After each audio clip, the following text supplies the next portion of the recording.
Halo, selamat datang kembali di channel saya, Chandra Cerita. Mulai kali ini kita akan membahas sebuah buku yang sangat legendaris. Buku ini ditulis oleh Mr. Zecharia Sitchin, seorang arkeolog terkenal, sejarawan, ahli bahasa, dan juga teolog, ahli ilmu agama, dengan buku yang bernama The Earth Chronicles. Buku ini betul-betul mind-blowing. Dia menumbangkan sebuah jawaban yang selama ini kita tahu, yaitu dari mana asal-muasal manusia. Kita sebelumnya udah tahu kalau asal-muasal manusia ada dua, yaitu pertama, teori penciptaan. Manusia diciptakan oleh Allah. Tahu yang kedua, manusia berevolusi dari kera, menurut teori evolusi Charles Darwin. Namun ada satu teori lagi yang sangat berani dan dipercaya banyak orang, yaitu teori penciptaan dari peradaban alien. Jadi, manusia diciptakan oleh makhluk angkasa.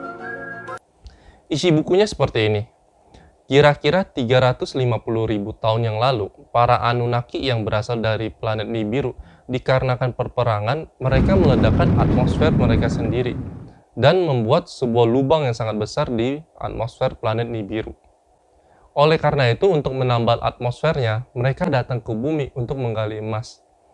Emas yang dihaluskan menjadi bubuk bisa memperbaiki atmosfer planet Nibiru. Tetapi menggali emas itu kan bukan pekerjaan yang sangat mudah, itu pekerjaan yang sangat berat ya.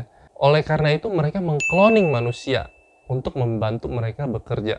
Tetapi makhluk-makhluk ini bukan berarti baik dan mulia seperti dewa-dewa atau malaikat-malaikat dalam mitos-mitos. Melainkan mereka ini yang sangat jahat. Bahkan kita boleh bilang nggak tahu diri. Kenapa? Karena setelah selesai memanfaatkan manusia, mereka berusaha melenyapkan manusia. Ya, dengan cara air bah. Ngomongin air bah, semua mitologi kuno ada cerita ya. Air bah dari Romawi kuno, Yunani kuno, Mesir kuno, Tiongkok, dan lain-lain. Ya, dan mereka berusaha memusnahkan manusia. Untungnya, ada beberapa, kita bilang dewa, yang masih punya rasa cinta kasih dan sayang terhadap makhluk ciptaan dia, kloningan mereka. Jadi, mereka menyelamatkan umat manusia. Cerita ini kedengarannya sangat imajinasi sekali, terlalu fantasi ya. Tapi Mr. Sitchin justru menggabungkan antara mitos, sejarah, arkeologi menjadi satu dan menjadi serangkaian bukti yang membuat hipotesa ini terasa nyata sekali. Oke, apa aja sih buktinya? Pertama, menurut teori evolusi, nenek moyang manusia itu berasal dari kera. Dan bisa ditelusuri sekitar 14 juta tahun yang lalu, nenek moyang manusia, seekor manusia kera berevolusi menjadi manusia. Dan 2 juta tahun yang lalu, manusia kera pertama diakui di dunia itu Advanced Australopithecus. Lalu setelah 1 juta tahun kemudian, Homo erectus baru ditemukan. Homo erectus manusia berdiri tegak.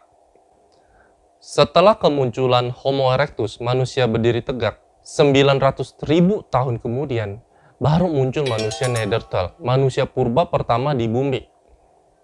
Antara manusia kera Australopithecus dengan manusia purba Neanderthal, mereka terpaut hampir 2 juta tahun. Tapi wujud dan peralatan yang mereka pakai ini masih sama, masih dengan batu yang diruncingkan.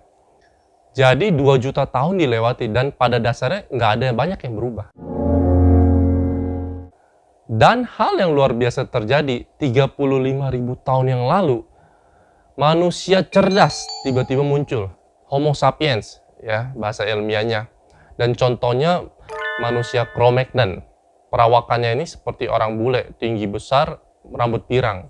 Mereka pada saat itu sudah maju.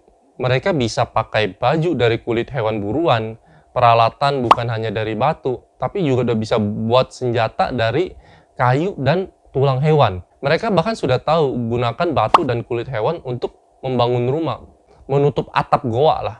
Dan juga dapat menggambar di dinding goa. Lalu mereka juga sudah hidup dalam berkelompok dan ada pemimpin dalam setiap kelompoknya. Saat itu juga tiba-tiba munculnya bahasa dan peradaban. Kemunculannya ini sangat bertentangan dengan teori evolusi, di mana sebuah evolusi membutuhkan waktu yang sangat panjang, yang sangat lama. Jadi ini sangat bertolak belakang dengan hukum evolusi. Apalagi munculnya manusia cerdas ini saat bumi memasuki periode zaman es. Di saat lingkungan begitu ekstrim, bagaimana mungkin manusia masih sempat untuk berubah? Perumpamaannya seperti ini, jadi bagaikan kita sekarang lagi pakai Nokia 3310 dan sebentar lagi keluar Nokia 8250, monofonik, masih hitam putih.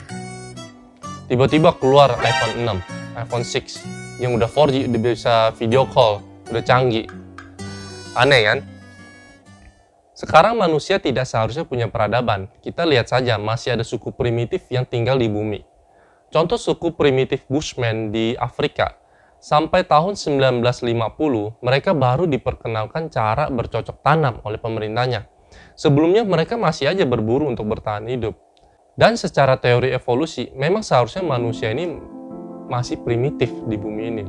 Peneliti di dunia membuktikan bukan suku primitif yang terbelakang sehingga mereka kelihatan tidak normal, melainkan kita yang peradabannya terlalu maju, yang tidak normal.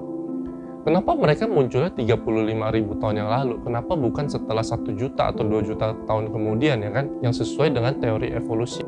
Ini membuat kita mau nggak mau berpikir, atau jangan-jangan di belakangnya ini ada kekuatan yang nggak kasat mata, yang terus-menerus membantu manusia berkembang. Meskipun belum bisa dijelaskan secara sains kemunculan manusia cerdas ini, Homo sapiens, dan peradabannya Cro-Magnon. Tapi yang bisa dipastikan adalah peradaban ini muncul dan berkembang dari Timur Tengah. Karena di daerah Timur Tengah tersebut dipenuhi jejak-jejak kehidupan manusia cerdas dari goa dan lukisan-lukisan di dinding goa tersebut. Dan berdasarkan hasil teliti goa-goa tersebut, para peneliti menemukan tanda-tanda kehidupan dari 100.000 tahun yang lalu sampai 11.000 tahun yang lalu di sana. Tetapi di sini justru fenomena aneh muncul dan tidak bisa dijelaskan. Peradaban yang seharusnya maju justru hilang dan semakin mundur. Sekitar tahun 27.000 sebelum Masehi sampai 11.000 sebelum Masehi ya. Jumlah penduduk manusia yang saat itu seharusnya bertambah justru berkurang dan hampir tidak bisa ditemukan jejak-jejak kehidupannya. Bisa dijelaskan dengan kejadian air bah atau banjir bandang. Dan peristiwa air bah ini diakui secara umum oleh ahli geologi seluruh dunia. Mereka menganggap air bah ini betul-betul terjadi. Kenapa? Karena telah menemukan banyak jejak bekas erosi banjir di dataran tinggi.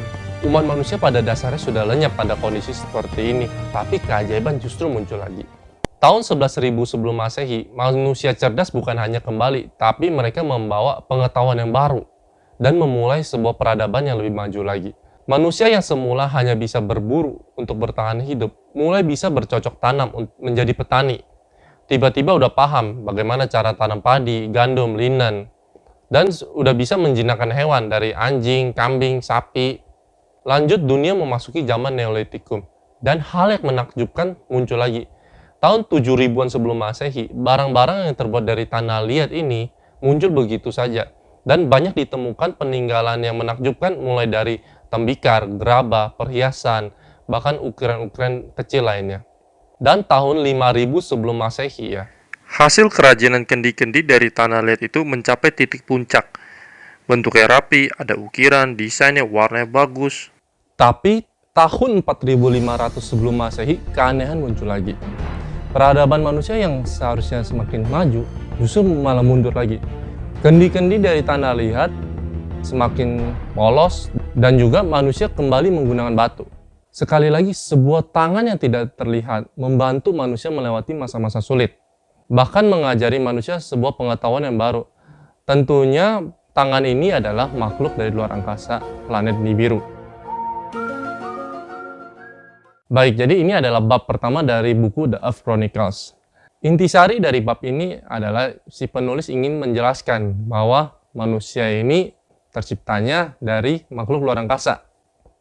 Di sini saya harus mengingatkan kembali kalau buku ini betul-betul mind-blowing. Dan pro kontra pasti terjadi untuk mengenai isi buku ini. Walaupun di buku ini banyak memberikan bukti nyata antara mitos dan sejarah. Tapi kita jangan beranggapan buku ini sebagai pengetahuan yang baru, pengetahuan yang lebih orisinil. Tapi anggap aja buku ini hanya sebuah artikel yang untuk menambah wawasan baru kita aja. Dan video berikutnya mengenai The Earth Chronicles ini akan menjelaskan bagaimana bentuk dan peradaban makhluk luar angkasa ini. Semoga Anda suka. Sampai jumpa di video berikutnya. Bye.